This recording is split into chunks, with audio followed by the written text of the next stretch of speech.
Rapide introduction pour cet entretien de ce matin avec Karl Brochu.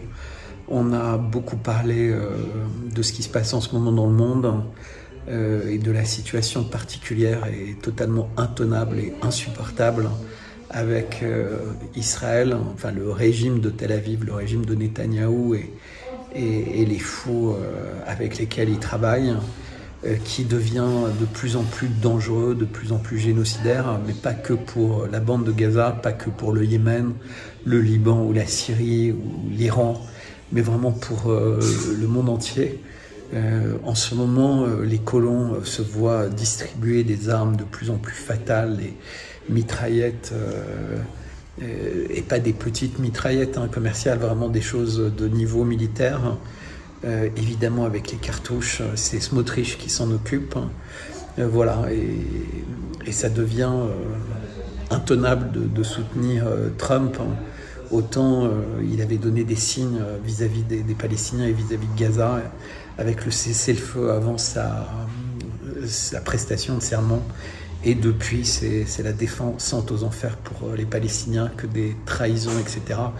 Trump n'a plus la main. Les sionistes contrôlent vraiment la Maison Blanche, Washington. De toute façon, comme je dis dans la vidéo avec Karl, ils le disent eux-mêmes, comme les PAC dit qu'ils contrôlent tous les congressmen et vraisemblablement pratiquement tous les sénateurs, pratiquement tous les congressmen. Et la France, c'est pareil. Donc voilà, parfois on dit mais pourquoi tu fais ça et c'est dangereux, etc., etc.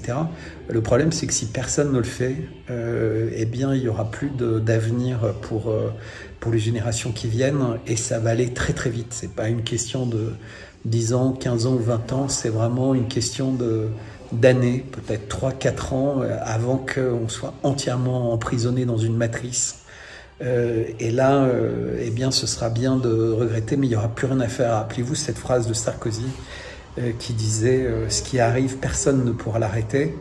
De plus en plus de personnes se disent que c'est possible. Alors heureusement, en ce moment, il y a une réunion en Chine et manifestement Xi Jinping, Poutine, et c'est incroyable de voir la complicité vraiment entre les deux, ont mis autour d'eux à peu près la moitié de l'humanité, et on sent que eh bien, de plus en plus de pays du monde réalisent qu'il vaut mieux se rapprocher de la Russie et de la Chine, et l'Inde, même le Pakistan était là, l'Azerbaïdjan aussi, la Turquie, l'Arménie, etc. En réalité, plus personne ne refuse les invitations de la Chine, et les pays sont très fiers. Il manquait que l'Indonésie, parce qu'en ce moment, il y a des troubles très forts en Indonésie. Voilà, vous verrez, vidéo très intéressante. Je parle évidemment de ce projet La Table Rouge. Alors la partie qui m'est plus personnelle, le livre et la revue, et puis la partie dont je suis complètement déconnecté, qui est une manière de recréer du lien social. Voilà, écoutez, j'espère que vous prendrez beaucoup de plaisir à voir cette vidéo. Je vous dis à très bientôt, et surtout inscrivez-vous à ma lettre Substack. J'en ai besoin parce que c'est grâce à ça que je peux vivre et que je peux travailler avec vous. Voilà, à bientôt, merci, au revoir à tous, bonne vidéo. Partagez, likez, abonnez-vous à la chaîne, et surtout découvrez mon Substack, bertrand@55bellechasse.com, bertrand@55bellechasse.com pour me contacter. Si vous voulez du miel aussi, sachez que je recommence à marcher à partir de mercredi vers Compostelle. Et je voulais vous dire simplement, comme je m'y étais engagé, je suis là dans un sommet franco-allemand, donc je ne pourrais pas être avec vous, mais je pense bien à vous tous. Votre formule laisse entendre que c'est les gouvernements qui dépensent l'argent. C'est pas vrai? C'est l'État, là. C'est l'État. Non. Ici, c'est l'État, oui. Non. Ce sont les Français à qui on a mis à disposition pour les retraites une immense somme. Et vous savez que j'ai déployé des trésors de je sais pas quoi, d'ingéniosité pour que ce chiffre apparaisse. Les retraites, ça coûte à l'État entre 40 et 50 milliards par an. Deuxièmement, pour la Sécu. Troisièmement, pour aider les entreprises. Non pas pour les entreprises elles-mêmes, mais parce que une grande partie de ces sommes sont faites pour que des Français qui ne pourraient pas trouver un emploi, on appelle ça l'abaissement de charges.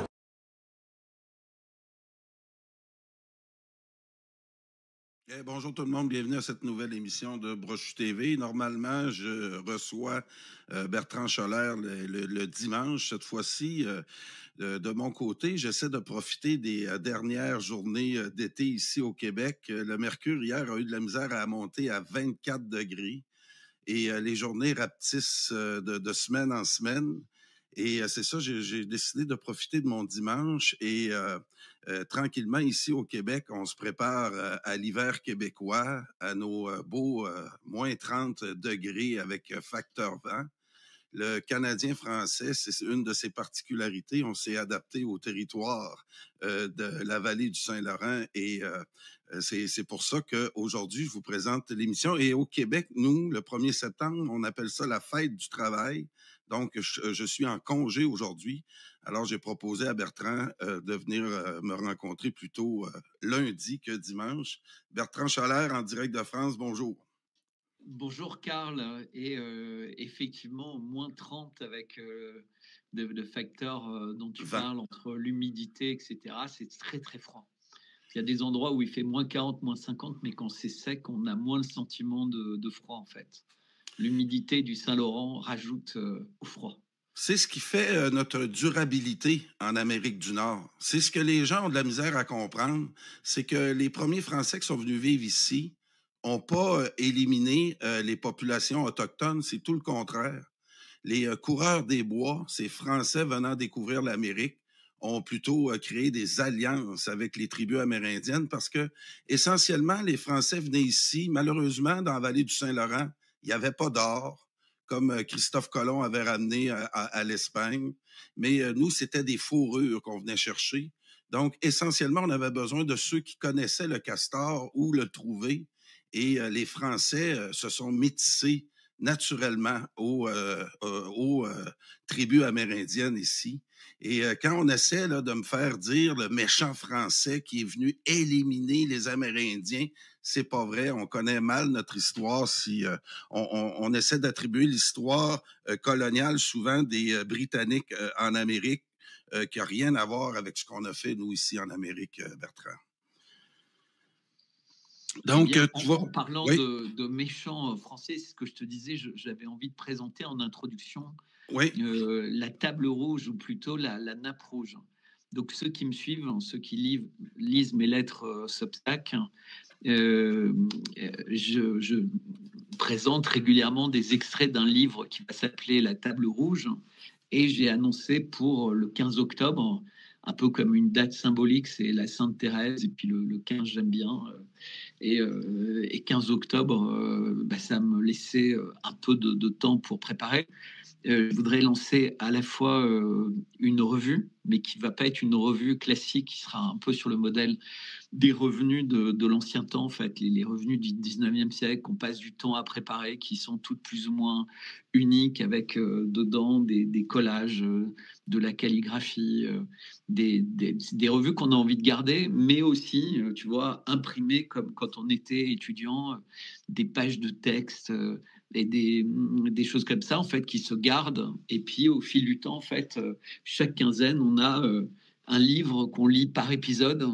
On a des jeux, des énigmes, toutes ces choses-là, en fait, qui, l'idée, c'est de repousser à réfléchir, de pousser à être un peu patient, parce qu'aujourd'hui, on est dans le règne de l'instant, en fait. Tu te poses une question, tu as l'intelligence artificielle qui te donne une réponse, un élève veut faire une rédaction, elle est faite pour lui, mais peu importe s'il comprend ou pas ce que l'intelligence artificielle a écrit en termes de philosophie ou de politique ou de mathématiques, en fait, c'est fait... et il peut passer le reste de sa journée à jouer à la drogue de notre époque, un jeu électronique, ou regarder des divertissements à la télé, ou écouter les choses. Mais on se rend compte qu'il n'y a plus de lien social. Et il y a eu quelque chose en France qui a été très particulier, qui a été observé dans le monde entier, c'était la période des Gilets jaunes, où au début, comme ça, modestement, autour de ronds-points, y compris la nuit, avec des bras zéro, il y a des gens qui se sont mis là avec des gilets jaunes. Et pourquoi ils mettaient des gilets jaunes ?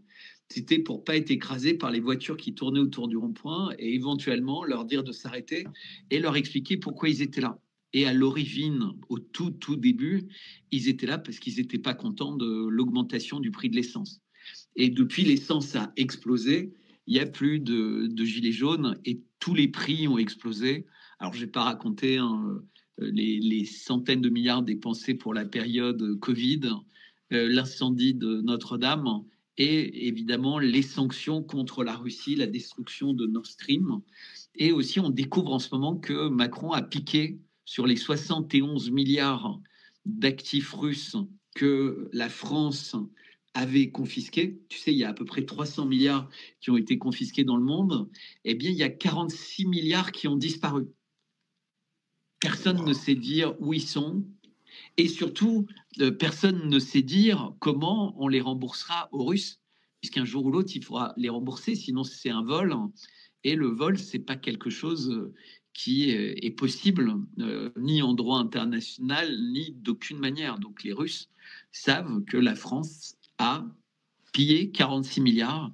C'est énormément d'argent. Mais l'idée, c'est qu'en fait, les gilets jaunes, ça fonctionnait parce qu'il y avait un lien social. Les gens disent tous, mais tu peux pas imaginer, c'était sympa. Il y avait des jeunes, des retraités, des actifs, et on parlait, on racontait nos combats, nos expériences, nos vacances, l'éducation des enfants, toutes ces choses-là. Les gens parlaient de politique, de sujets dont on n'a plus l'habitude de parler entre nous. C'est-à-dire, même quand tu parles sur Internet, tu parles parfois un pseudo, tu parles à quelqu'un qui n'ose pas montrer son vrai visage parce que c'est pas bien d'être vu comme un complotiste ou autre. Et là, l'idée, c'est que les gilets jaunes ont un peu été trahis. Tu sais, moi, j'ai beaucoup fait de vidéos avec Vincent Le Maquis.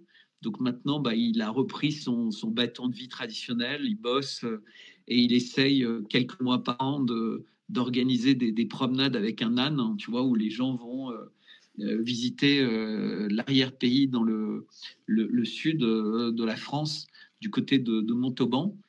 Mais il a pas réussi à trouver, tu vois, même dans son envie de s'éloigner de la société et de faire ce qui s'appelle du woofing, ça n'a pas fonctionné. Parce que le monde n'est pas préparé, en tout cas la France n'est pas préparée à ça. Tu as des coûts de vie entre les soins médicaux, les machins. Tu peux pas sortir de la société. Elle te prend véritablement en otage. Et j'avais discuté beaucoup avec les gilets jaunes constituants aussi, qui avaient résisté plus longtemps. Et eux disaient que tout le problème, c'est qu'au moment où ils ont commencé à faire des manifestations, ils ont été repris par les syndicats, ils ont été repris par les partis politiques. Il y a des gens qui ont voulu prendre le contrôle du mouvement et ça a tué les mouvements. C'est-à-dire qu'il n'y avait plus le côté sympathique. Et en plus, les mouvements étaient infiltrés par les gens qui infiltrent les manifestations et qui créent de la violence. Les Black Blocs, les Black Blocs, les Antifa. Exactement. Et donc ça a détruit les mouvements. Et puis le gouvernement a été d'une violence terrible. C'est-à-dire, c'était des yeux, enfin, tu sais, ils allaient avec les fusils. Et il y a eu des mains arrachées, des yeux crevés, etc., y compris de responsables syndicaux, ce qui montre que les personnes étaient véritablement visées pour être blessées, voire plus. Et puisqu'il y a Jérôme Rodriguez qui a perdu un œil, et tu vois, c'était vraiment un personnage charismatique de ces manifestations. Et puis surtout, il y a des intellectuels qui ont voulu s'en emparer et qui ont voulu théoriser. Alors que moi, je crois plutôt en ce que Assange disait. Assange disait que le travail des lanceurs d'alerte, le travail des gens qui veulent véritablement changer le monde, c'est plutôt un travail d'agriculteur, c'est un travail de semeur, c'est-à-dire on met des graines, on dit la vérité, et ensuite on aide à comprendre les gens l'impact des mensonges dits par les puissants par rapport à ce qu'est la vérité. Et pourquoi en fait ça change nos sociétés dans une mauvaise direction. Ça, c'est ce que je crois. Mais je crois qu'avant même, tu vois, d'aller jusqu'à là, il faut recréer le lien. Il faut que les gens réapprennent à parler les uns aux autres, autrement que de façon uniquement comme consommateur ou uniquement de façon virtuelle. Et l'idée de la table rouge, c'est quelque chose de visible. Tu poses une nappe rouge, donc tu arrives dans un bar et tu dis au patron du bar, écoutez, voilà, je fais partie de ce mouvement naissant de la table rouge. Est-ce que vous m'autorisez sur la table où je vais prendre un verre à poser un chiffon rouge, une serviette rouge ou une nappe rouge? Et pourquoi le rouge? Parce que le rouge, c'est le sang. Et le sang, c'est le lien qui unit tous les humains, que tu sois québécois, chinois, russe, africain, français, sud-américain.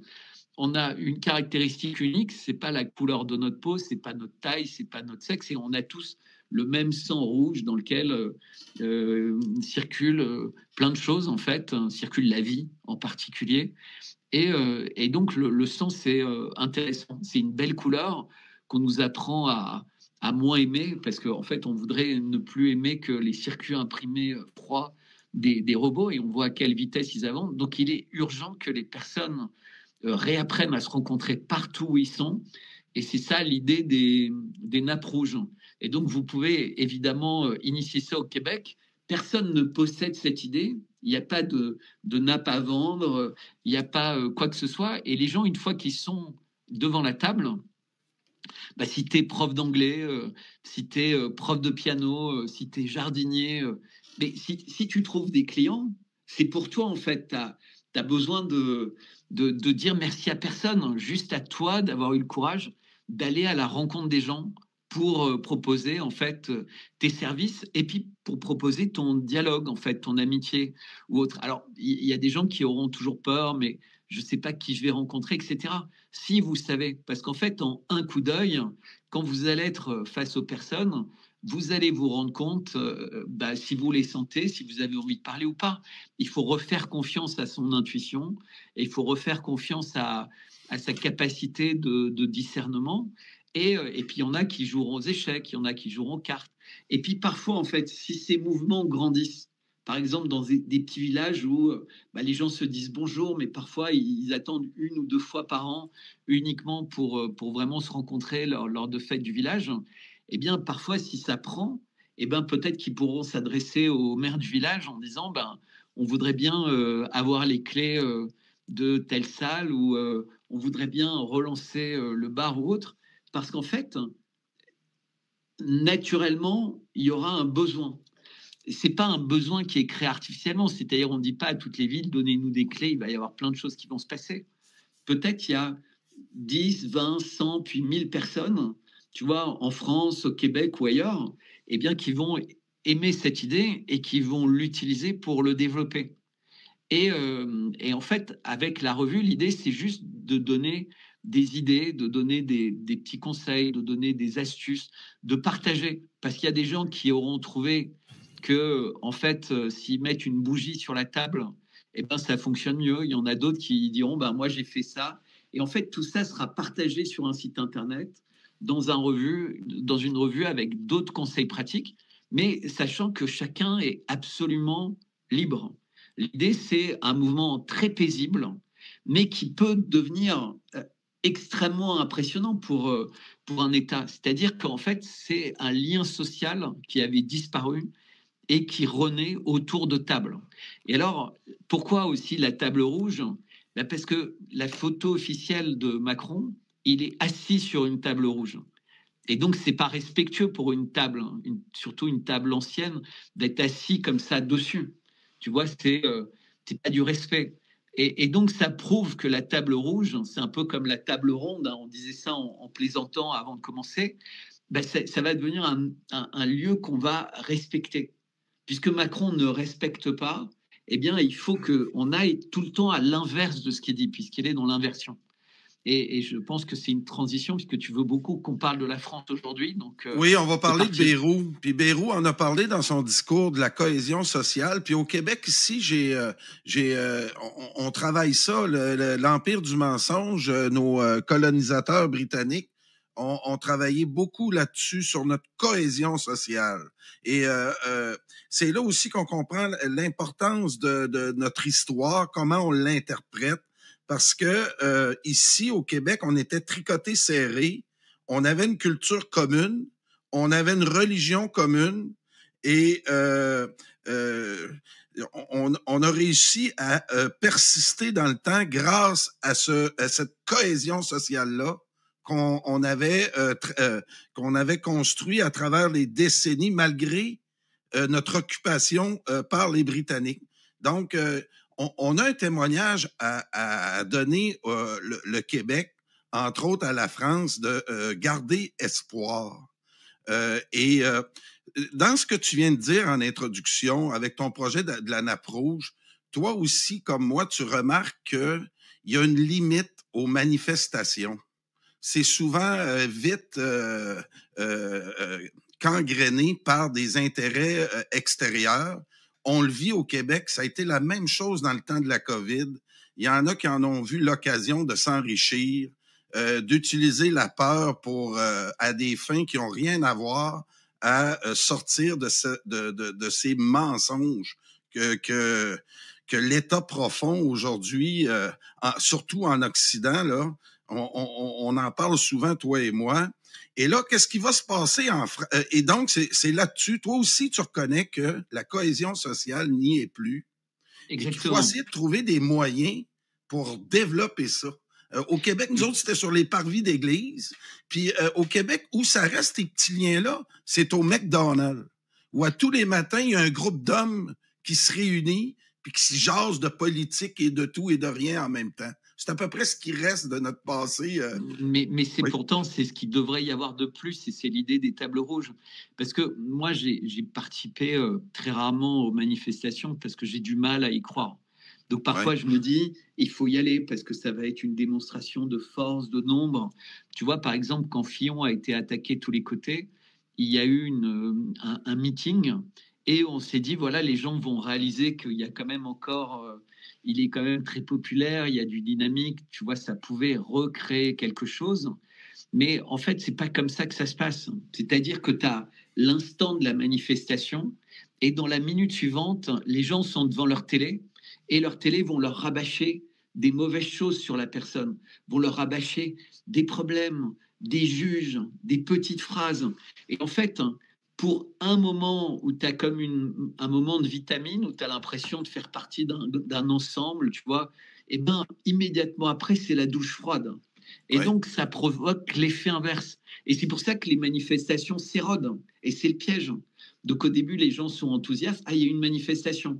Alors, les 2-3 manifestations suivantes, il y a plus de monde qui vient. Et en fait, c'est le piège où les médias commencent à s'amuser. Donc, la police commence à être beaucoup plus sévère, c'est infiltré. Donc, les gens commencent à avoir moins envie d'y aller, ils ont peur. Et les télés disent, vous voyez, le mouvement s'essouffle, c'était une mauvaise idée, les leaders sont des filots, les machins, etc. Et donc, on ne parle jamais des vrais problèmes. On est sur le nombre de personnes qui manifestent. Et ça marche à chaque fois.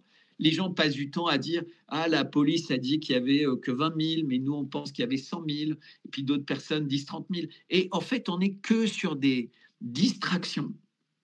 Et on perd du temps à débattre de choses inutiles, alors que si, comme tu dis, des petits groupes se réunissent à des ronds-points, se réunissent autour de tables, autour de bancs publics, avec des tables rouges, avec des signes de ralliement, mais tout va changer petit à petit. Parce que la manifestation, elle sera partout. Tu sais, je me suis posé la question pour ce 10 septembre. Et dès le début, j'ai dit, moi, je ne vais plus en parler parce que ça sentait à 10 kilomètres une opération qui était montée par l'État. Et c'est pour ça qu'il y avait d'incroyables algorithmes. Le site Internet, le logo, les mots utilisés. Tout ça, ça fait une première vague. Et donc, des gens comme moi, on a démontré que ça ressemblait à un piège. Et d'autres personnes ont dit, oui, mais il y a une bonne idée, on va être plus intelligent que le piège, etc. Mais en fait, en faisant ça, des deux côtés, on est tombé dans le piège. On a donné une existence à quelque chose qu'on aurait dû négliger parce que ça se voyait que c'était un piège, ou alors on a voulu être plus intelligent que les gens qui tendaient le piège en reprenant. Mais c'était exactement ça le piège. Et aujourd'hui, en fait, quand tu regardes le calendrier de Macron, comme par hasard, Bayrou annonce 2 jours avant qu'il met en vote au Parlement la confiance de son gouvernement, le 8 septembre. Et on découvre que le 10 septembre, exactement quand les gens sont censés manifester, faire la grève de la consommation, faire je ne sais pas quoi, puisqu'il y a 1 milliard d'idées par rapport à ça, Macron réunit un conseil stratégique dans lequel, vraisemblablement, il discutera du fait que son gouvernement a sauté. Comme il a expliqué que si son gouvernement sautait, il utiliserait la Constitution, il est très probable qu'il annonce, comme il en rêve depuis longtemps, compte tenu de l'instabilité mondiale, de ce qui se passe à Gaza, de ce qui se passe en Ukraine, de ce qui se passe aux États-Unis, de ce qui se passe au Venezuela, de ce qui se passe partout. Je ne peux pas me passer de gouvernement et j'ai tout essayé.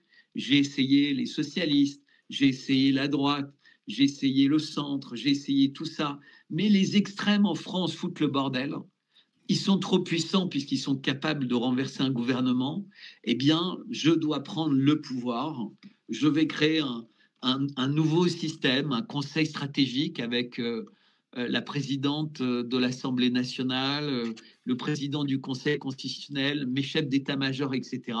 Voilà, ça va être le gouvernement de la France pendant quelques mois, le temps de réfléchir à ce qui se passe et comment être utile à l'Europe. Enfin, tu vois, il va faire tout un discours comme ça.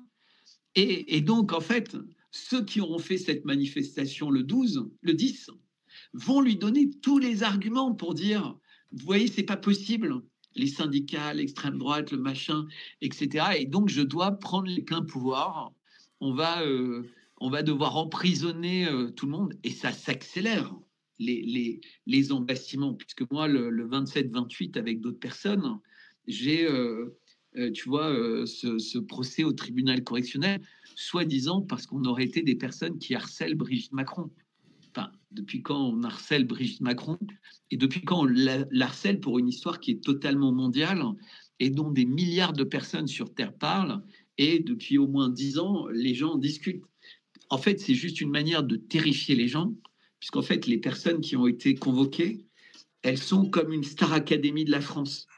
Tu vois, il y a tous les profils possibles et imaginables pour dire, vous voyez, vous pouvez tous être enfermés. Il suffit que vous disiez quelque chose qui ne plaît pas et vous pouvez enfermer. C'est-à-dire qu'aujourd'hui, si tu critiques un homme politique, si tu critiques la femme du président, mais même pas elle directement, mais l'idée de l'attitude, l'idée du comportement, l'idée de mensonge, l'idée d'accaparation de pouvoir de façon illégitime, ou alors même le fait de s'interroger sur les valeurs, qu'est-ce que c'est d'être la plus haute autorité d'un pays comme la France? Est-ce que c'est casser tous les codes, inviter à l'Élysée, tu vois, pour la fête de la musique, des transgenres, enfin des gens extrêmement bizarres? C'est quoi faire brûler la cathédrale Notre-Dame de Paris? Tout à l'heure, on évoquait 45 milliards piqués sans que le Parlement n'ait jamais été consulté. 100 milliards garantis pour acheter des armes aux États-Unis, mais qui iront directement à l'Ukraine. Mais ouais. C'est quoi ce truc-là? On est dans un pays dans lequel on n'a pas un président, on a un roi. D'ailleurs, il utilise la lanterne pour faire des cérémonies bizarres depuis très longtemps. Il utilise Brégançon, tu vois, pour faire des photos ou pour laisser faire des photos étonnantes de sa femme qui circulent partout dans le monde. Et les gens qui s'interrogent sur ces photos, tu sais, c'était les photos de l'année dernière avec le petit bikini bleu. Oui. Il y a cette fois-ci, il invite le chancelier allemand, mais on a les lettres de la femme de Donald Trump, la femme de Zelensky, la femme d'Erdogan.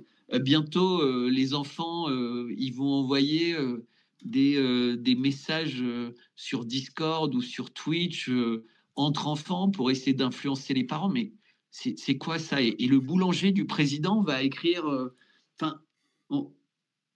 tout est devenu n'importe quoi. Parce qu'en fait, tout est possible.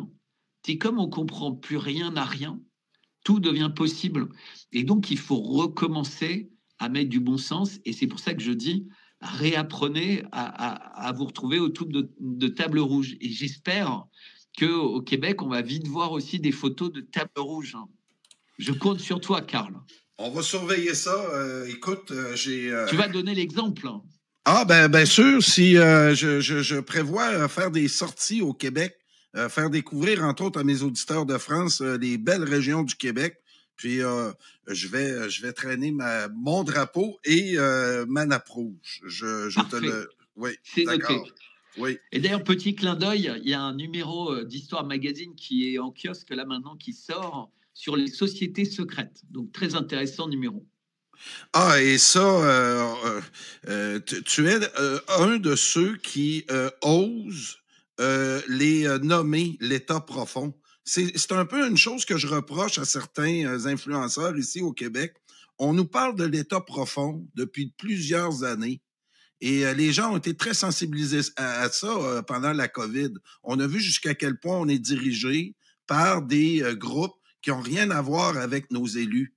Ils sont derrière, et l'OMS, puis tout ça, on a appris à comprendre que la démocratie va pas comme on pense. Et tu oses nommer l'État profond. Ben oui. Et ça dérange. Et puis, si tu veux, avant de revenir à la France, au budget... Oui, puis à Beyrouth, bien sûr. À Beyrouth, mais juste en 2 mots. Pendant l'été, qui en principe est une période calme dans le monde entier, hein, même si l'été concerne surtout l'hémisphère nord. Dans l'hémisphère sud, c'est l'hiver à cette époque-là. Eh bien, on a eu au cours du dernier mois une actualité délirante. On a eu le sommet en Alaska, on a eu des assassinats de chefs Houthis, on a le Venezuela, on a les fausses paix de Trump. On voit bien au Congo, Rwanda, il avait dit qu'il avait fait la paix, mais non, c'est toujours la guerre civile, c'est toujours les meurtres, sauf que les journalistes ont ordre de rien faire. Et puis, c'était pas une paix, c'était une colonisation. C'est-à-dire qu'il faisait signer des gens importants auxquels il donnait des millions en leur disant on va vous donner une maison où vous voulez, dans le Montana ou n'importe, vous allez quitter le Congo, vous allez signer la paix, et puis vous allez surtout nous donner les ressources de votre pays. Et il fait la même chose avec l'Arménie et l'Azerbaïdjan, il fait la même chose avec l'Ukraine, parce que c'est jamais des paix en fait, c'est toujours du pillage. C'est-à-dire que Trump, il est dans une logique de pillage. C'est-à-dire faire la paix, c'est pas trouver une bonne solution, c'est prendre tout ce qui aurait pu permettre au pays de se relever pour lui. Ah. Mais c'est horrible. Toutes les ressources du Congo, elles sont pillées par les Américains. Et c'est très facile de dire à un pays, tu vois bien, avec 4000 hommes, on sent que malheureusement, le Venezuela est fragile. C'est-à-dire que tu mets 4 destroyers, un croiseur américain au large et un sous-marin à propulsion nucléaire avec un certain nombre de missiles, tu peux tout détruire. C'est-à-dire qu'on a vu ce qu'Israël a fait au Liban avec le Hezbollah. On a vu ce que la Turquie et Israël ont fait avec la Syrie, tu sais, avec les terroristes, mais avec tous les bombardements et autres qu'ils ont fait. On a vu ce qu'Israël est en train de faire avec les Houthis. On a vu ce qu'Israël a fait avec l'Iran. Dans la même nuit, ils ont quand même tué une vingtaine de généraux de haut niveau, plein de scientifiques, et ils avaient essayé de tuer d'autres personnes, comme on l'a appris par la suite, sans parler de tout ce qui a été détruit par ailleurs.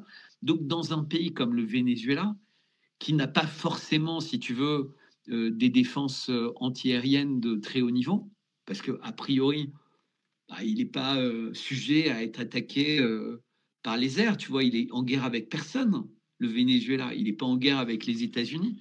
Donc, de quel droit les États-Unis viennent provoquer et menacer comme ça ? Et l'endettement qui explose. Là, maintenant, on a l'Indonésie. Les Indonésiens, si tu veux, c'est le plus grand pays musulman du monde. Du jour au lendemain, les Indonésiens sont rentrés dans la rue. Pourquoi ?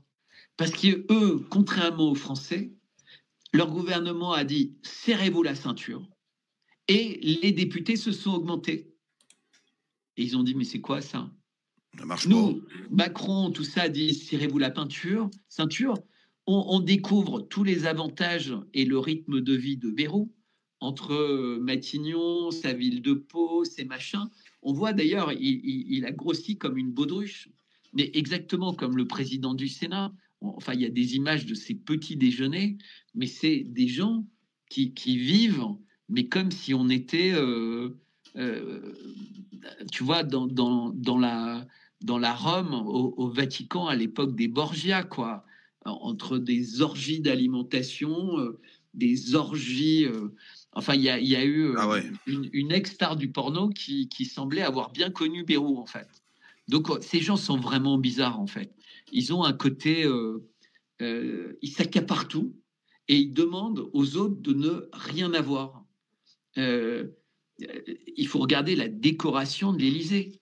Enfin, les millions qui ont été dépensés avec des personnes qui font des tapis, des tableaux, des trucs à connotation déviante, pédophile, pédéraste, tout ce que tu veux. Mais c'est épouvantable. On est véritablement dans une période de dégringolade. D'où l'intérêt que les gens reviennent et disent « moi j'ai des valeurs ».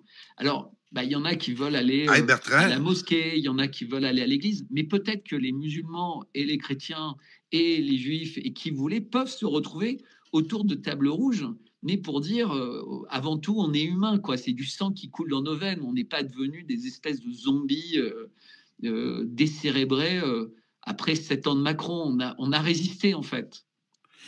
Écoute, c'est Denise Bombardier qui avait apostrophé comme bandit en France dans une émission française, justement, où il se vantait là, que des enfants le taponnaient puis qu'ils trouvaient ça le fun. Il avait écrit ça dans un de ses livres, puis Denise Bombardier avait fait une sortie.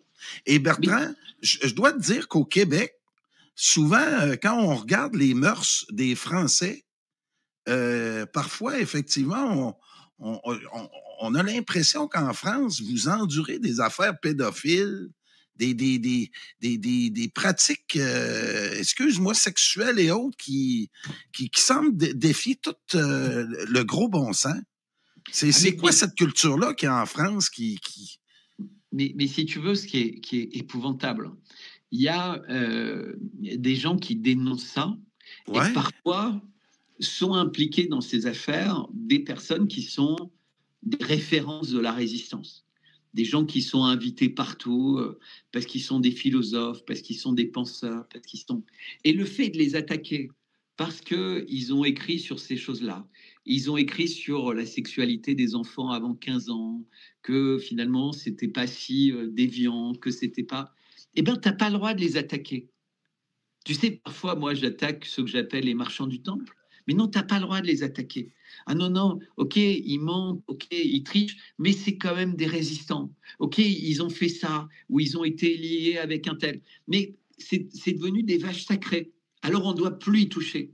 Et donc, comment veux-tu être exemplaire et critiquer un tel sur ce type de choses si, en notre sein, on défend ceux qui sont comme ça?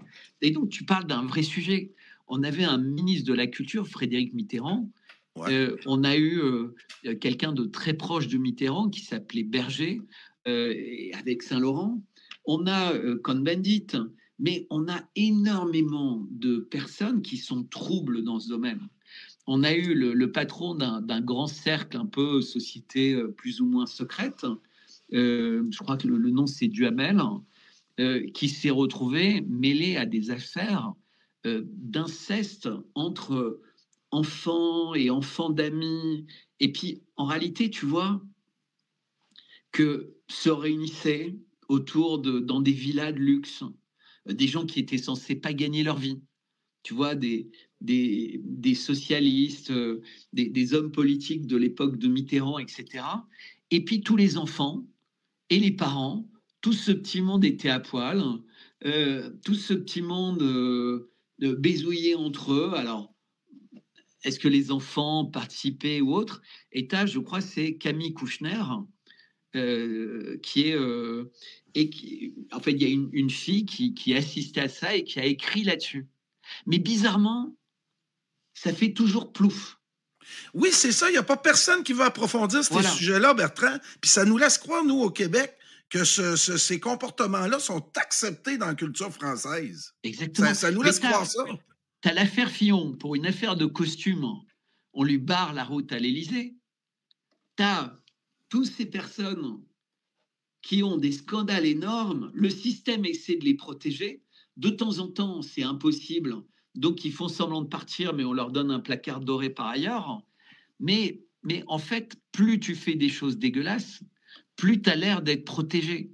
Tu sais, on a quand même eu un garde des Sceaux en France qui était spécialisé, Candace Owens l'a bien démontré, qui était spécialisé dans des affaires de pédophilie épouvantables. C'est-à-dire qu'il a créé sa célébrité à défendre des gens qui étaient accusés de la pire pédophilie possible. C'était des affaires, mais tu as l'impression que c'est des romans, tellement c'est impossible d'imaginer que dans la réalité, ça se passe. Eh bien, voilà, ça a été notre garde des Sceaux. Je ne dis pas qu'il ne faut pas défendre les pires criminels. Je pense qu'il faut défendre tout le monde au cas où il y ait des erreurs.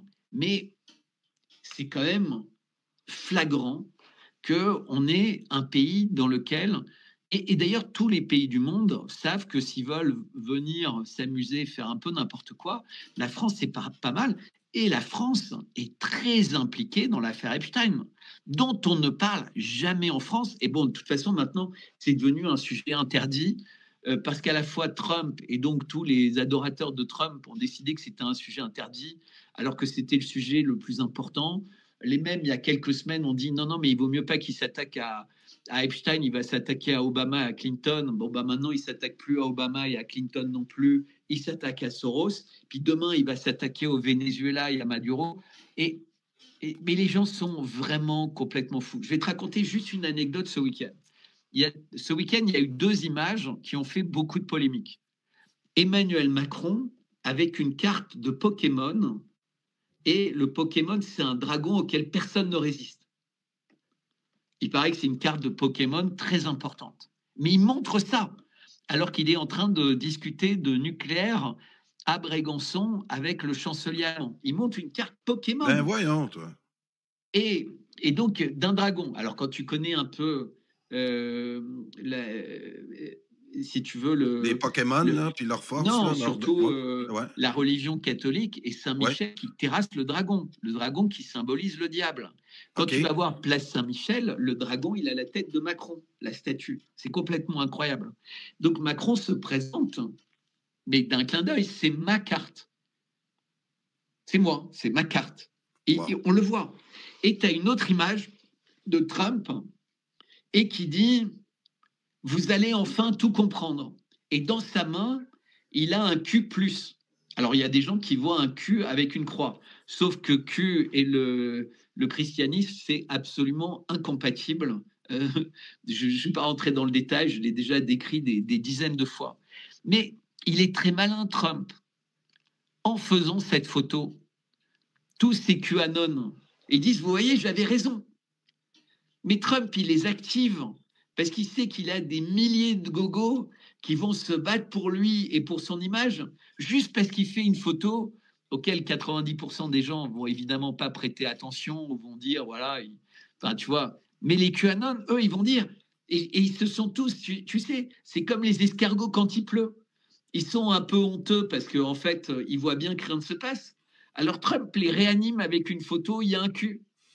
Bertrand, il est très malin. Il sait qu'il y a des gens qui n'attendent que ce genre de petits signes. Donc, pour une photo, il se paye des millions de dollars d'énergie en sa faveur.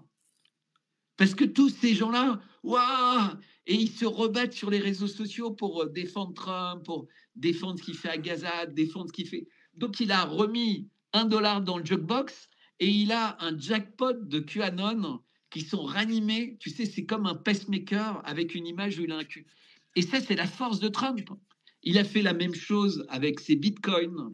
Il a fait la même chose avec ses mèmes. Et à chaque fois, ça lui rapporte des millions. Puis après, les gens, ils sont ruinés, mais il les réanime avec un autre truc. Ah oui, vous avez perdu beaucoup d'argent, mais ça, c'est à cause des démocrates ou c'est à cause des machins. Mais vous inquiétez pas, vous allez vous rattraper avec le suivant. Et les gens sont ruinés avec le suivant. Mais tu sais, il les fait rêver. C'est comme quand tu as des pièces au casino. tu perds tout ton saut de pièces et tu dis, putain, c'est trop con d'arrêter maintenant, ça va gagner. Ben, les gens sont pareils avec Trump. Depuis 8 ans, ils attendent le gros procès d'État profond, ils attendent le drainage de sang, mais ils ont tellement cru à ça depuis toutes ces années qu'ils ne sont pas capables de dire « stop, j'arrête d'y croire ».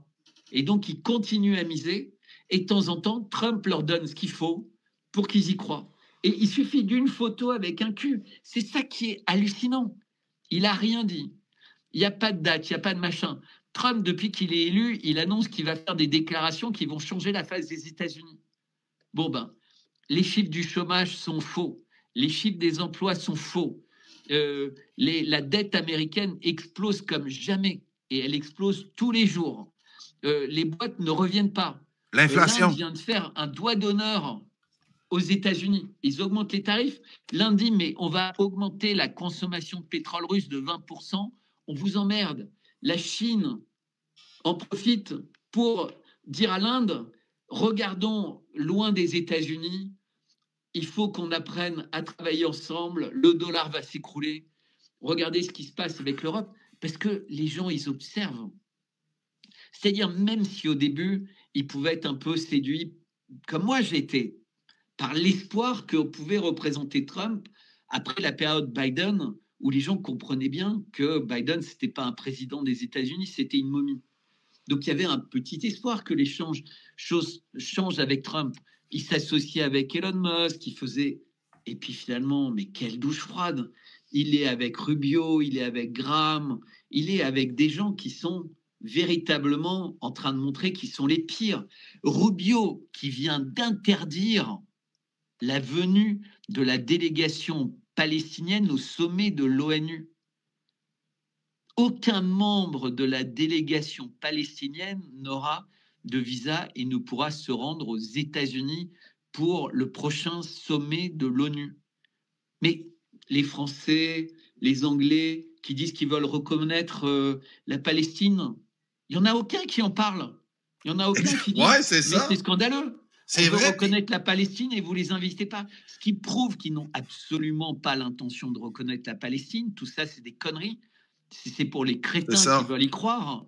Merci. Et surtout, c'est pire que ça. Parce que ce que ça dit, c'est que les Palestiniens qui sont en Cisjordanie, qui n'ont pas osé se solidariser avec ceux qui étaient à Gaza dans le génocide, ils ont quand même abandonné Gaza. Eh bien, malgré tout, l'État d'Israël réussit à dire « Regardez, c'est des terroristes, ils soutiennent des terroristes. » Et donc, ils n'ont pas le droit d'y aller.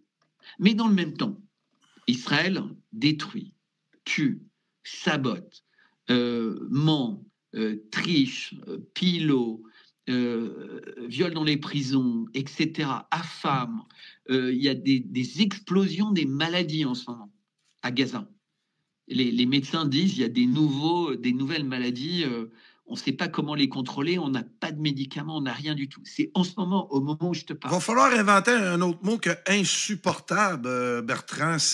Non, mais surtout, ils vont être au sommet de l'ONU. Ils vont être au sommet de l'ONU. Ah oui, Israël. C'est-à-dire que Netanyahou, il va aller se pavaner au sommet de l'ONU. Il va être acclamé par un certain nombre de personnes. Il y a des délégations qui partiront quand il parlera, qui feront la chaise vide, mais ça n'aura aucun sens. Mais pourtant, il y sera. C'est-à-dire que le système nous montre à quel point il est malade. Bertrand, hein? Tu partages-tu l'opinion? Parce que j'ai écouté une émission, j'ai parlé de ça en fin de semaine, je ne sais pas si tu l'as vu, de Jean-Dominique Michel avec Sylvain Laforêt au Québec. Puis on a confronté les thèses. Puis c'est intéressant de voir les pro-Trump dire, écoutez, entre autres, Gaza, c'est un dommage collatéral. Trump ne peut pas affronter directement les sionistes parce qu'il se ferait lyncher. Donc, soyez patients. Gaza va venir à son tour. Et c'est que Trump a tellement de choses à régler, tellement d'influenceurs et de lobbies qui sont capables de l'éliminer. Donc, le terrain est pas propice. Trump est en train de placer ses pièces. Soyez patient. C'est un peu ça que Sylvain Laforêt disait. Oui, Jean-Dominique Michel n'était pas d'accord. Hein. Sauf que j'ai écouté l'émission. Alors, à un moment, pour argumenter, pour dire que Trump est bien ce qu'on croit, il dit, regardez, il attaque la presse. Alors moi, je peux dire que la politique, je m'y intéresse depuis longtemps. Je connais aucun homme politique qui attaque pas la presse. Donc ça, c'est un énorme mensonge de dire il attaque la presse, parce que c'est par définition, les hommes politiques ne sont jamais contents de la presse. Et c'est un moyen de faire du buzz et d'être invité, puisque en France, par exemple, on avait ces émissions où il y avait Jean-Marie Le Pen et Tapi qui étaient soi-disant pas invités par la presse, qui n'aimaient pas la presse, qui machin. Et puis en fait, ils se mettaient l'un face à l'autre. Ou on en a d'autres qui disent je suis pas invité par la presse. Et puis en réalité... Oh, on a un petit oui. Oh, ton son, Bertrand. On n'a plus de son. On t'entend plus depuis que ça a coupé. Tu as eu une coupure. Donc, ça va être intéressant de parler de ça parce que c'est Jean-Dominique Michel dit à Laforêt, on espère, les pro-Trump, que vous avez raison. Parce que nous aussi, on a eu de l'espoir. Mais on regarde aller les choses et je dois vous dire que ça nous pose des questions, Bertrand. Ensuite, la deuxième chose qu'il a donnée, je pense que ça exclut l'argument par rapport à la presse. Et puis, il a créé son réseau de social. Et puis, il a été invité chez CNN et chez Fox et machin. Donc, Trump adore la presse. Il sait parfaitement utiliser la presse. Et il a construit son image autour de quelque chose de très simple. C'était The Apprentice, etc. Donc, la télé, en fait... Trump n'existe que par rapport aux médias, que par rapport à la télé. Il n'a aucune autre existence que ça. Et il est vraiment dans le marketing. Donc, il est très bon. Et comme le disent Art of the Deal, il sait très bien faire en sorte d'être invité par la presse et faire le buzz. Il disait tout le mal possible de Fox News et il est tout le temps sur Fox News, par exemple. Donc, ça, c'est la première chose. Ensuite, il dit un truc, et là, j'ai regretté que Jean-Dominique Michel le reprenne pas immédiatement. Il parlait de la Syrie, et ils disent, regardez, Trump a été très malin, parce qu'en fait, c'est la Turquie, c'est l'OTAN qui a pris la Syrie, et alors que sinon, c'est Israël qui aurait pris et qui empêchait la Syrie d'être un grand pays, et le fait que la Turquie prenne la Syrie, ça va faire que c'est un grand pays, et vous allez voir, ça va équilibrer les choses dans la région. Et la thèse des QAnon, c'était, une fois que Damas sera plus entre les mains de Assad, qui n'est pas aimé par son peuple, vous verrez, Jérusalem sera libérée des sionistes. Mais c'est tout l'inverse qui se passe.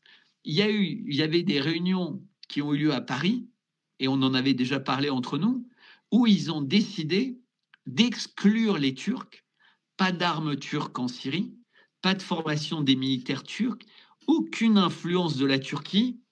Et Israël continue à bombarder les caches d'armes. Encore cette nuit, ils ont bombardé partout en Syrie.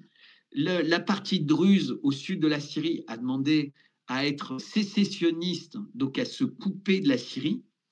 Et petit à petit, en fait, ça va s'agrandir pour créer un corridor jusqu'à l'Azerbaïdjan. Et c'est là que la Turquie est en train de réaliser qu'ils vont être le dindon de la farce, parce qu'Israël va continuer à se fusionner très fortement avec l'Azerbaïdjan, puis avec l'Arménie, puis avec une moitié de la Syrie, pour créer son grand Israël qui va encercler l'Iran, parce que petit à petit, ils récupéreront Cisjordanie, etc. Et ils vont détruire tous les autres pays pour les mettre à l'âge des cavernes. Parce que quand tu regardes la Libye, à l'époque de Kadhafi, il y avait des universités, des hôpitaux, des écoles, des stades, des belles infrastructures. Maintenant, c'est un pays qui est revenu à l'âge des cavernes. C'est un pays par lequel transitent les armes qui n'ont pas été détruites en Syrie, qui arrivent par la mer en Libye, puis qui vont au Sahel. Et là, elles sont récupérées par des formateurs ukrainiens pour faire la guerre en ce moment au Mali et au Burkina Faso qui étaient en train d'être stabilisés. Comme par hasard, il y a des mouvements terroristes qui ont amplifié 1000 fois par rapport à ce que c'était avant, qui vont détruire les bulldozers, les grues, tout ce qui permet de construire des routes, de construire des ponts. Tout ça, c'est détruit. C'est-à-dire que les gens veulent même pas que leur pays sorte de la misère. C'est-à-dire que les terroristes, ils veulent maintenir les pays très bas. Et qui finance les terroristes? La France, l'Allemagne, l'Angleterre, les États-Unis. Qui essaie de les combattre? Les Russes. Et qui est le visage entre les terroristes et la formation? Les Ukrainiens. Parce que c'est plus facile d'utiliser les... C'est ça le monde dans lequel on vit. Et donc les QAnon, ils ne comprennent rien à rien. La Syrie, entre guillemets, c'est Israël. Gaza, c'est Israël. Le Liban, c'est Israël. Les bombardements en Iran, c'est Israël. Mais eux, ils pensent que Trump, en fait, il est obligé d'accepter ça. Mais c'est pas vrai. Il est devenu celui qui sponsorise ça, celui qui donne des armes pour ça, celui qui donne des avions ravitailleurs pour ça, celui qui fait tout pour ça. Et il bosse là-dessus avec son gendre, avec d'autres personnes. Il est complètement trompé de l'intérieur. Il faut vraiment que les personnes qui nous écoutent voient cette interview pirate. Donc, il y a eu quelqu'un qui a enregistré une conversation entre Greenblatt, qui est le patron de l'ADL, c'est un lobby juif aux États-Unis. Et en fait, c'est que disait cette interview? Il disait qu'il contrôlait totalement le gouvernement de Trump. Bertrand, hein, le général de la Ward m'a donné plein d'exemples de ça. Et toute cette influence-là qui fausse la donne, là, on doit absolument se sortir de ça. Et revenons à la France et la finance. Ils contrôlent la finance. C'est comme ça qu'ils se sont pris pour rendre dépendants les États. La France.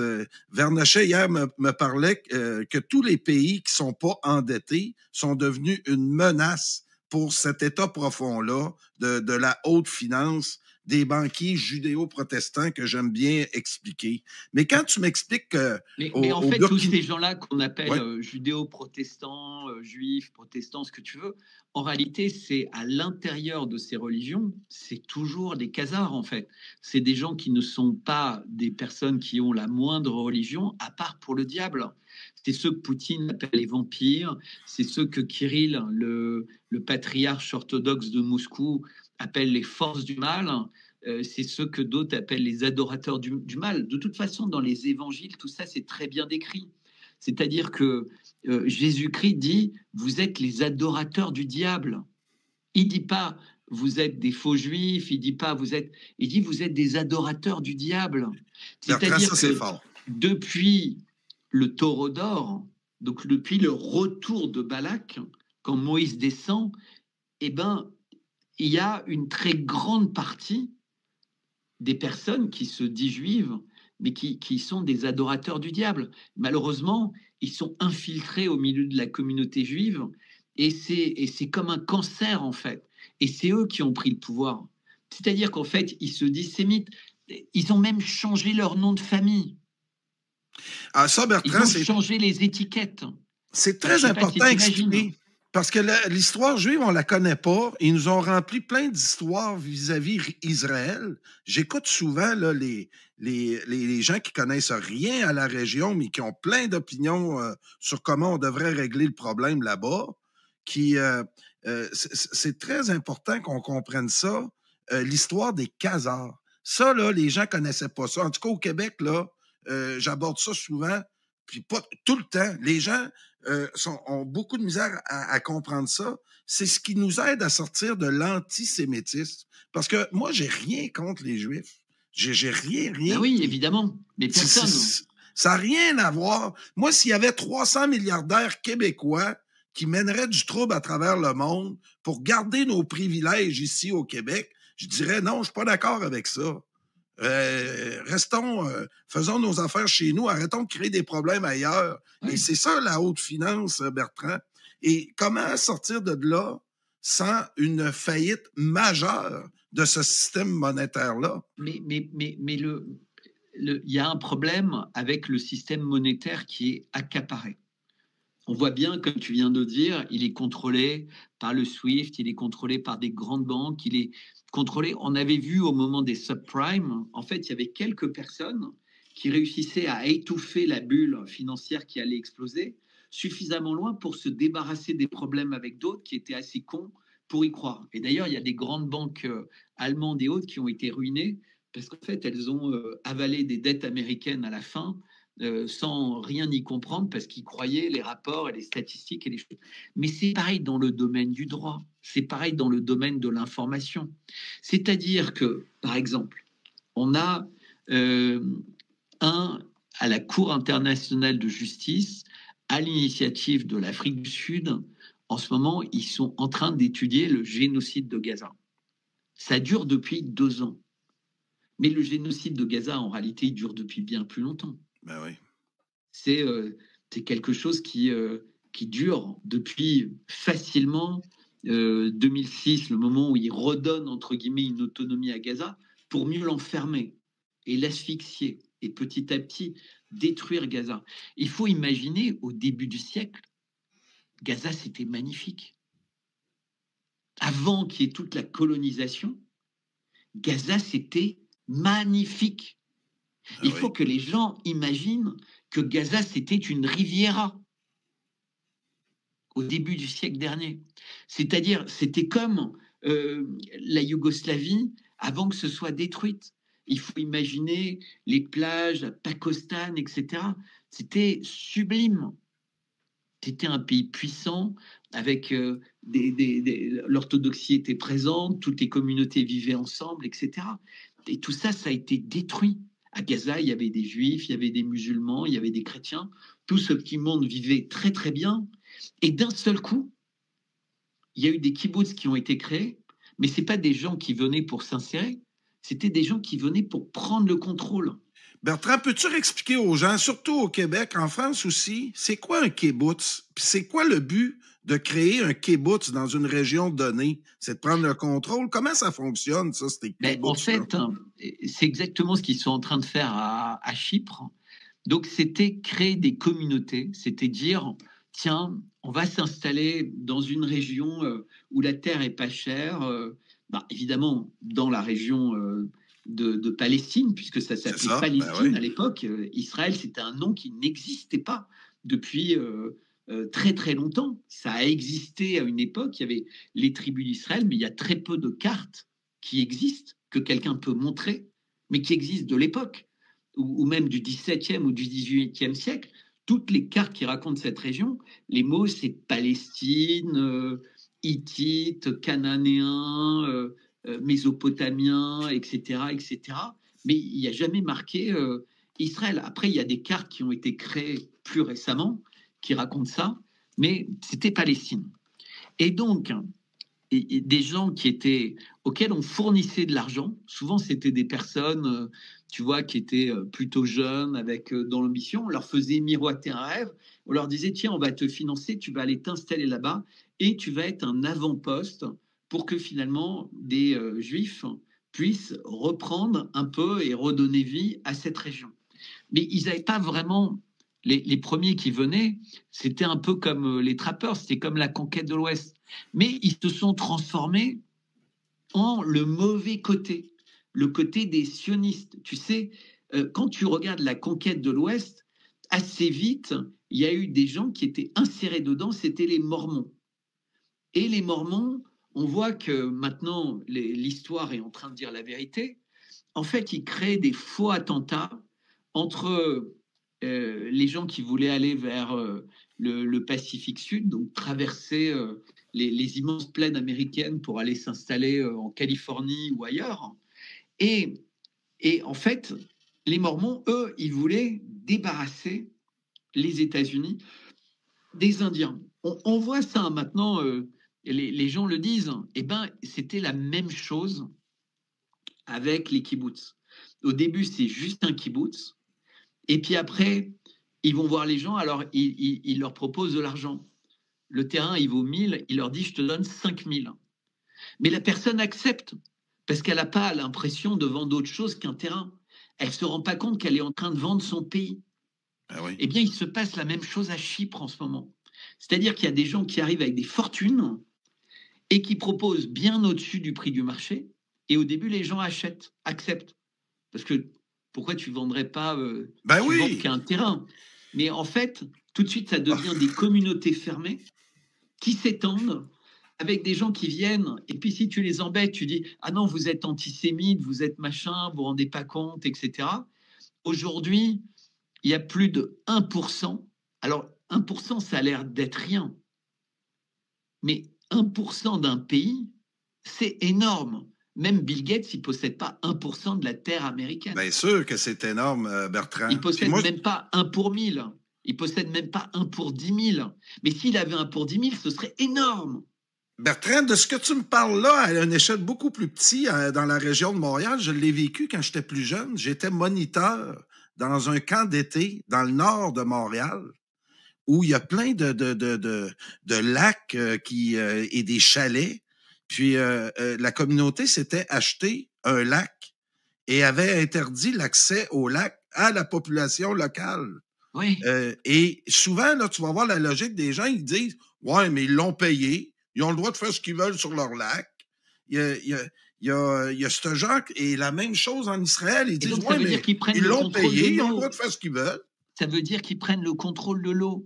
Il faut bien comprendre qu'en Syrie, les zones qui intéressent particulièrement Israël et les zones qui intéressaient les États-Unis, comme en Irak, c'est les zones où il y a de l'eau et les zones où il y a du pétrole. En fait, ils contrôlent l'eau et le pétrole. Ben oui. Eh bien, en Syrie, la zone où il y a les Druzes, c'est la zone où il y a plus de 50% de l'eau. Pour l'instant, les gens disent qu'Israël contrôle déjà 40% de l'eau potable en Syrie. Ah ouais, ça c'est important. Quand tu prends le contrôle d'un lac, ça veut dire que tu t'attribues toutes les pluies, toutes les conséquences des rivières. Parce que celui qui prend le contrôle du lac, s'il y a un paysan qui, au niveau de la rivière qui remplit le lac, se met à irriguer ses champs avec la rivière, celui qui a le lac, il va appeler la police, il va poser un procès et il va faire condamner le paysan parce qu'il utilise l'eau qui permet d'avoir le lac. Eh bien, c'est exactement comment ça se passe.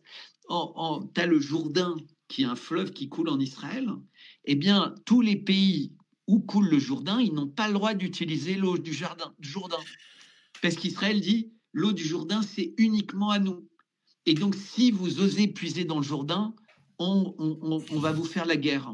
Ah, Bertrand, moi qui a fait des affaires dans la région de Montréal, qui ne connaissait pas la communauté, et j'ai été faire quelques travaux chez certains là-bas, et effectivement, ils ont la gâchette facile sur les poursuites, parce que c'est l'autre affaire aussi, ils ont la finance, mais aussi, ils sont très présents dans le droit, et eux, ils peuvent judiciariser toutes sortes de causes, parce qu'ils le connaissent très bien. Hein? C'est ce qui se passe en France. En France, tu as eu des lois, on a été le pays le plus en avance sur les lois, en fait. Tu as la loi Guesso qui interdit de remettre en question certains aspects de l'histoire. Depuis quand il faut créer des lois pour ne pas remettre en cause l'histoire? Non, mais juste, l'idée même est hallucinante. Exactement. Tu sais, c'est comme si tu faisais une loi qui t'interdit de critiquer les vaccins. Ben, c'est le cas maintenant. Ah oui. C'est-à-dire que les médecins n'ont plus le droit de dire autre chose que ce qu'on leur dit de dire. Et si les médecins n'ont plus le droit, évidemment, le grand public n'a plus le droit. Encore aujourd'hui, tous les jours ou toutes les semaines, tu as des médecins qui ont osé se positionner pendant le Covid, qui ont interdiction d'exercer. Bon, donc tu as la même chose. La loi Guesso, c'était la première. Et puis après, tu as eu plein de lois comme ça, qui ont réduit, entre guillemets, la possibilité de critiquer des actions, etc. Parce que tout était immédiatement présenté comme la négation de la Shoah, de l'antisémitisme, etc. Mais ils ne sont pas encore allés assez loin. Là, ils sont en train de travailler à une loi qui interdit l'antisionisme. C'est-à-dire que si tu critiques l'État d'Israël, si tu critiques Netanyahou, etc., tu pourras être emprisonné. C'est-à-dire tu peux critiquer un homme politique en France, pour l'instant. Plus tellement avec la loi Schiappa, ça devient dangereux. Mais tu n'as pas le droit de critiquer Israël. Au début, aux États-Unis, tu avais le droit de brûler le drapeau israélien, américain, mais tu n'avais pas le droit de brûler le drapeau israélien. C'est-à-dire qu'ils ont fait une loi pour interdire de brûler le drapeau israélien avant de faire une loi pour interdire de brûler le drapeau américain. Ça, c'est Trump qui vient à peine de faire une loi pour interdire le drapeau américain, parce que jusqu'à présent, ça faisait partie de la liberté d'expression. Donc, c'était sans limite, y compris symboliquement, entre guillemets, faire une effigie de Trump et, tu vois, comme une poupée vaudou, brûler le drapeau américain, ça, c'était l'étendue de la liberté d'expression. Bertrand, là-dessus, là, j'écoute beaucoup de McGregor, Jeffrey Sachs, Merschmeyer, des gens de la communauté juive américaine qui dénoncent ce que vous n'avez même pas le droit de dénoncer en France. Et avec mes collaborateurs français, je le sens, émission après émission, comment ils vous ont dompté sur ce sujet-là. Comment les Français, quand je leur parle de l'influence de la communauté en Occident et autres, les Français sont souvent très réservés et font très attention, comme si on avait eu une certaine... on a été intimidés. Je crois que le jugement critique français a été durement affecté sur l'interprétation de l'histoire. Mais c'est même pas ça, tu vois. Même pas? Si, il y a ça, mais il y a le rabâchage à la télé qui fait douter, qui te fait peur. Parce qu'en fait, quand on te rabâche à la télé tout le temps, les otages, le 7 octobre, etc., mais qu'on ne te parle jamais du reste, ni depuis, ni avant, parce que l'histoire ne commence pas le 7 octobre. Ouais. Le 7 octobre, c'est après beaucoup de choses. Et puis, il y a beaucoup de choses à dire sur le 7 octobre, puisqu'on commence à savoir à quel point l'État israélien, jusqu'à son sommet, était impliqué. Et ça, espérons que les livres d'histoire et les historiens feront leur travail, sauf si on leur interdit. Mais en fait, les gens, et moi je sais, puisque j'ai vécu ça dans mes études, on te présente tellement la Shoah, on te présente tellement l'État d'Israël, tu vois, les gens qui arrivent en bateau, qui sont heureux, qui sont enfin chez eux, qui sont enfin libres, etc. Mais c'est la liberté de quoi? C'est la liberté de détruire la région, de mettre à 100 une région. Enfin, il n'y a pas un seul pays de toute cette région élargie qui ne souffre pas de l'impact des décisions des gouvernements colonialistes et terroristes d'Israël qui se sont succédés. L'armée israélienne et les chefs d'État israéliens du début, c'était tous des terroristes. C'était des gens qui avaient participé à des opérations terroristes. Alors on disait, ah non, mais c'était pas du terrorisme, c'était de la résistance, etc. Mais ils résistaient à quoi? Ils arrivaient quelque part qui n'était pas chez eux. Tu résistes quand tu es chez toi et qu'un oppresseur essaie de te prendre chez toi. Mais quand c'est toi qui vas prendre chez quelqu'un, ça ne s'appelle pas de la résistance. Ça s'appelle de l'infiltration, de la destruction, du terrorisme. On ne peut pas dire que quelqu'un qui est chez lui et qui se défend par tous ses moyens et qui est attaqué par quelqu'un qui a des moyens 1 milliard de fois plus forts est un terroriste. Enfin, prenons l'exemple de Gaza. Tu as des civils qui sont dans des décombres, qui n'ont ni eau, ni nourriture, ni médicaments, rien du tout, et on dit qu'ils sont en guerre. Mais ces gens-là, ils sont même pas en guerre contre les virus qui sont en train de les tuer. Ils essayent de survivre, ils sont en guerre contre personne. Bertrand, ils se font tirer comme des lapins quand ils vont chercher des sacs de riz ou de farine. On a tellement diabolisé le Hamas qu'il n'y a plus rien à sortir de bon là, dans les cerveaux lavés occidentaux. Là, très, très difficile d'aller sortir le moindre petit aspect de justification de l'existence du Hamas. Et moi, souvent, je leur dis, comment tu règles ça, toi, cette agression-là que vit ce peuple-là, par un référendum? Non, mais les QAnon, ils trouvent ça que c'est une quantité négligeable. Mais tu as 2 500 000 personnes. Mais même si tu n'en avais que 10, ce serait déjà trop. Ah, puis c'est là aussi que je comprends jusqu'à quel point on est manipulé par ce groupe-là. Je regarde ici à Montréal comment a débuté les manifestations pour dénoncer ce génocide-là et comment l'État profond multiculturel canadien perverti tout ce dossier-là. On a mélangé tout toutes les vieux mythes qu'on a, ils sont en train de les réutiliser. La femme voilée, les méchants ayatollahs, l'arabe islamiste qui veut envahir les grandes villes. Et Bertrand, ce que je trouve de très... qui porte espoir. Le général Delaware m'avait sensibilisé à ça beaucoup. Tu es un de mes collaborateurs qui peut allumer les gens beaucoup là-dessus. C'est qu'on essaie, l'État profond multiculturel canadien en ce moment essaie d'opposer les de souche québécois à la population fraîchement arrivée musulmane de Montréal. On parle d'environ 400 000 nouveaux citoyens qui viennent des régions là, du Maghreb et autres, qui maintenant vivent au Québec.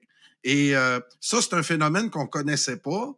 Et je regarde comment on exacerbe les tensions actuellement, comment on essaie de manipuler les Québécois qui ont embarqué dans cette dans cette analyse binôme-là là, du méchant islamiste puis du pauvre petit Israélien qui subit les attaques des méchants terroristes. Et toi et McGregor disent, si on pouvait parler aux citoyens musulmans fraîchement arrivés en France et leur expliquer comment ils sont manipulés en ce moment. Mais ils sont manipulés tellement plus loin. Tu sais, on a eu tout ce débat sur l'Iran en disant, mais en fait, l'Iran a gagné, Israël a perdu, Israël est sur les genoux, ils n'ont plus d'armes, ils n'ont plus de défense, leur économie est en train de s'effondrer, etc. Puis en fait, c'est totalement l'inverse. On découvre que des fonds d'investissement de la Silicon Valley, au cours des premiers mois de 2025, ont investi 10 milliards dans des startups en Israël. Pas 1 milliard, pas 500 millions, 10 milliards. Il n'y a même pas eu 10 milliards d'investissements dans des sociétés innovantes dans toute la France. Je ne te parle même pas de startups.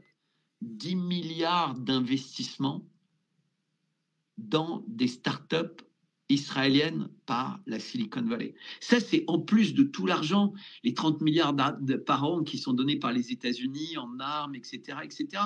Et tu as tout le gaz maintenant qui est entièrement approprié par Israël, dont le gaz des Palestiniens, dont le gaz de Gaza. C'est des ressources considérables. Et les diamants, enfin, j'ai fait une lettre sur les diamants pour essayer de faire percevoir ce système. Tu sais, on parle souvent des diamants rouges, du sang, des enfants qui souffrent, etc.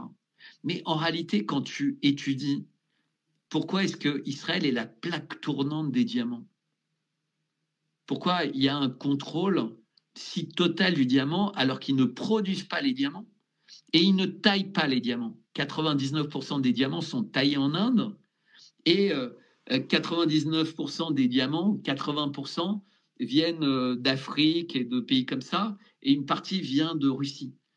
C'est un marché qui représente des milliards, mais uniquement pour Israël. C'est-à-dire la quote-part d'être l'intermédiaire dans ce marché, c'est pour Israël. Et tout cet argent, il est invisible en fait. Ouais. Ah oui. Et c'est vrai pour les médecins, les médicaments génériques. D'ailleurs, en fait, Israël est le numéro 1 mondial avec l'un des médicaments génériques. C'est-à-dire qu'en fait, ils prennent les licences des autres pays avant même que ce soit public et ils les vendent en générique partout dans le monde sans que ça gêne personne.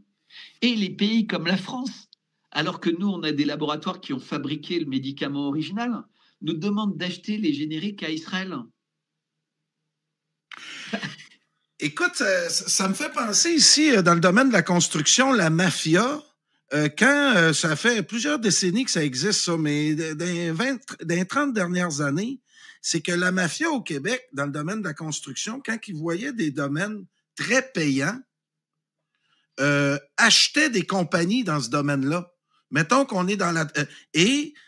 prennent le contrôle. Au Québec, là, c'est facile de prendre le contrôle de certains domaines, puis dans plusieurs pays, quand tu as les moyens, la mafia, mettons, voyait qu'une compagnie de revêtement et c'était très payant, en achète une et va recruter les meilleurs travailleurs dans les autres compagnies en leur offrant des avantages que les autres compagnies sont pas capables.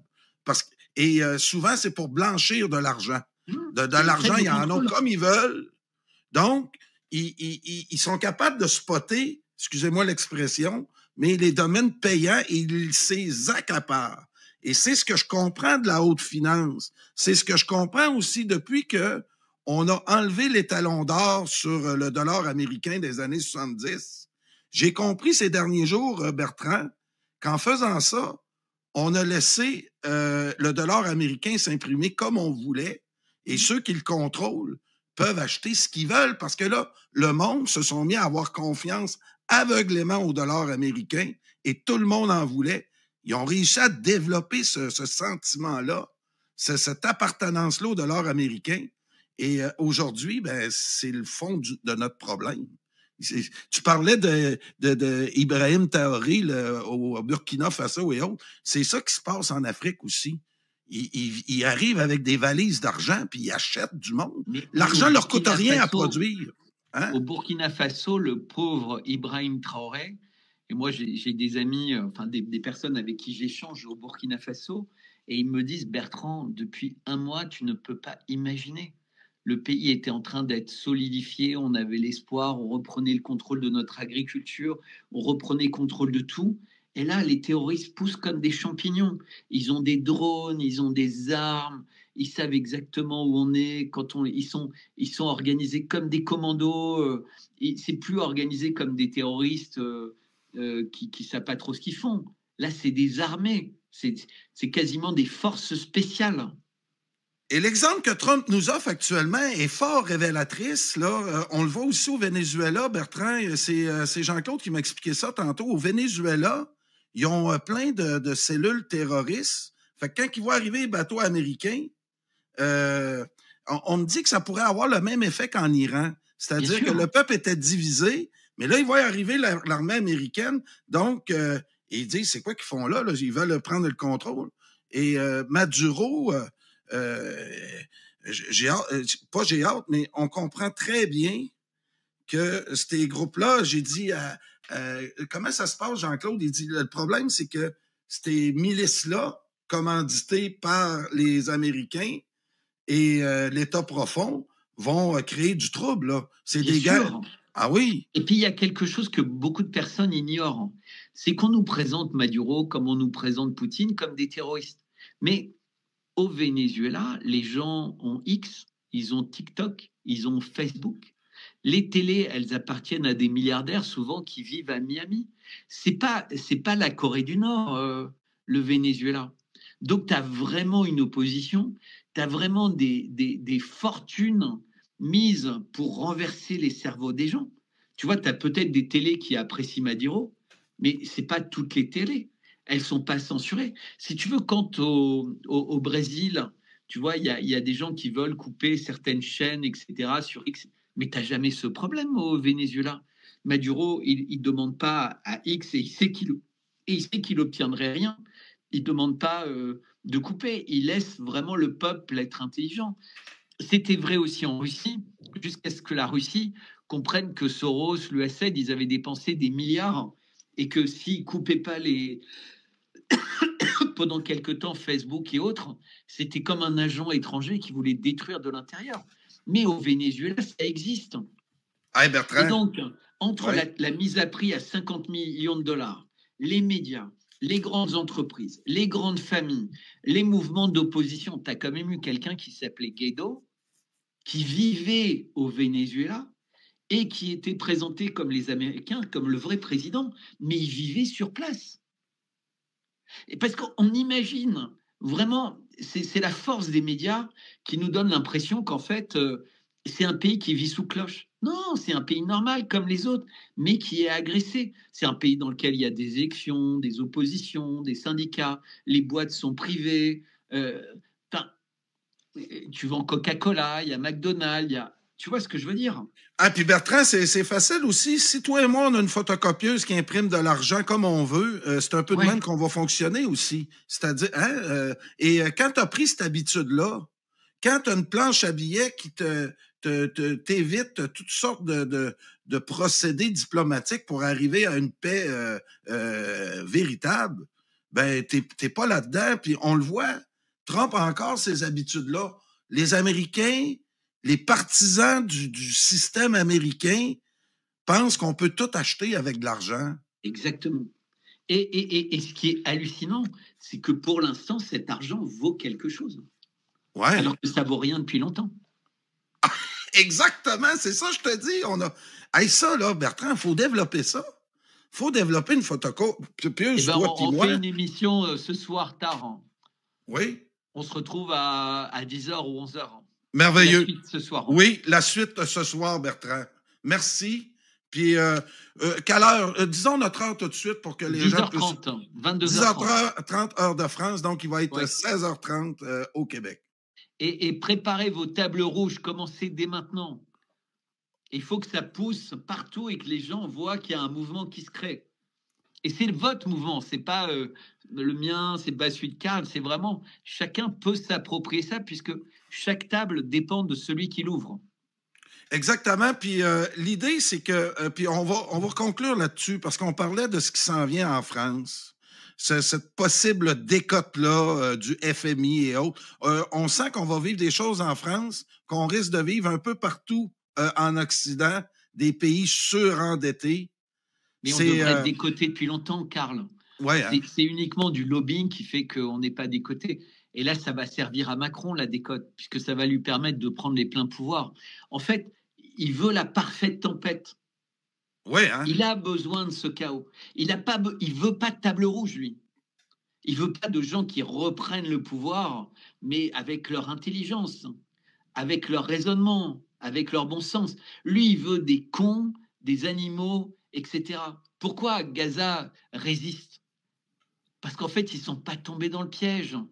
Ils sont résilients, ils sont calmes, ils sont souriants, ils sont préoccupés par leur santé, par les écoles pour les enfants. Ils considèrent qu'ils sont chez eux. Alors que les Israéliens, ils espéraient les transformer en animaux sauvages. Tu sais, comme dans les films New York 1997, etc. Et ça n'a pas marché. On reprend ça ce soir, Bertrand. À tout à l'heure. À tout à l'heure.